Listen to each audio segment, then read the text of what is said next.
Happy Thanksgiving, everybody. I've had a few people ask me about kind of what I did. Obviously, lots of people are interested in a sauna and a cold plunge. And some of you guys just think I'm fucking crazy. But anyways, for anybody that has been asking me, I figured I would walk you through kind of what I've got going on here. So I've learned a lot in the process of building this. This is an IBC Tote. You can use all kinds of things for a DIY cold plunge, but this guy is ideal because A, it holds 250 gallons or 100 or 1,000 liters, but it's got that built-in release valve. So I can actually,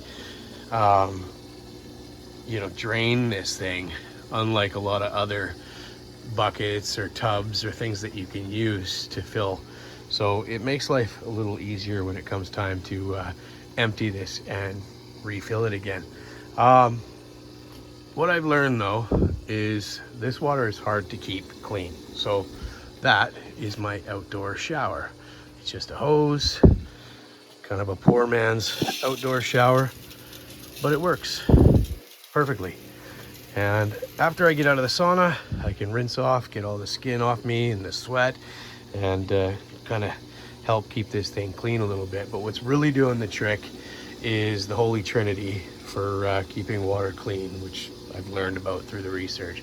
So that is filtration, circulation, and sanitation. So the filtration and the circulation are coming from those bad boys right there. Those are the aquarium pumps and filters that I got from Amazon. And then the pièce de résistance is this bad boy here, which was actually quite cost efficient. Really wasn't that bad. So that is an ozone generator, and what it does is it pumps an unstable molecule into the water, which is O3. So we breathe O2. O3 is an unstable version of oxygen that latches to all kinds of impurities in the water and cleans it, and it's what they use in water treatment systems, which I've learned about through work as well. So yeah, so this IBC tote, I cut it down, I completely insulated it, which is going to help me in the summer months. And at some point I'm going to get myself a chiller, which I'll put back there, but there really isn't a point to that just yet because it is, fall and cold. And but I have locked down a chiller on Marketplace, and I'm going to be able to save some money on that, so that's great. Some of the other features, obviously Ducky here helps me tell the temperature of the water. An ideal temperature is 10 degrees. I'd like to get it around 8 if I can. And it's lit up, which is great, right? That's just regular decorative siding that you get for any sort of a home renovation project.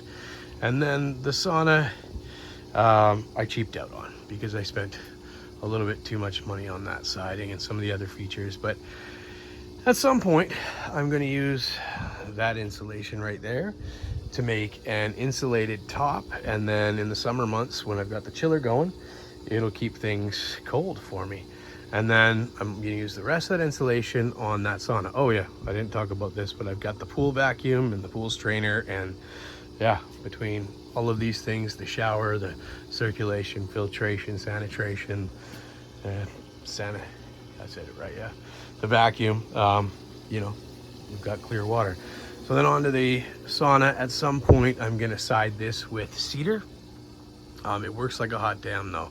So these are just insulated tarps, and they are just draped around a 2x4 frame, not much to it. But I did learn a lot about kind of building your own infrared sauna as well too. So there's things I'll do later on as well in the winter months when it gets a little colder. I'm going to put some insulation in here, so that's what that bag of insulation is for. Some of the more important things that I've learned is that's a 250 watt infrared bulb, and those are 150 watt max lamp clamps. And if you ever try to do this project on your own, you're going to find these two items, this and that, sold together. Amazon's a moron.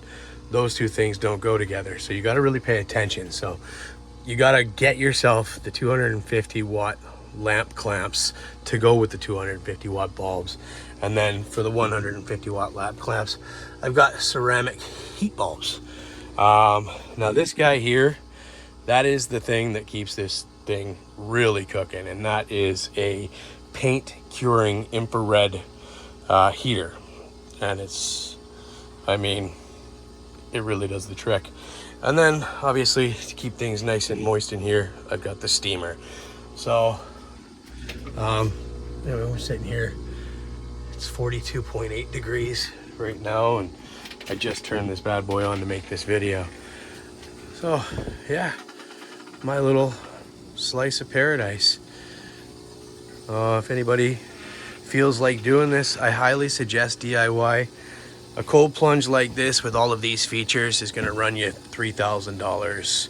This cost me a fraction of that, although I probably could have saved money on the siding.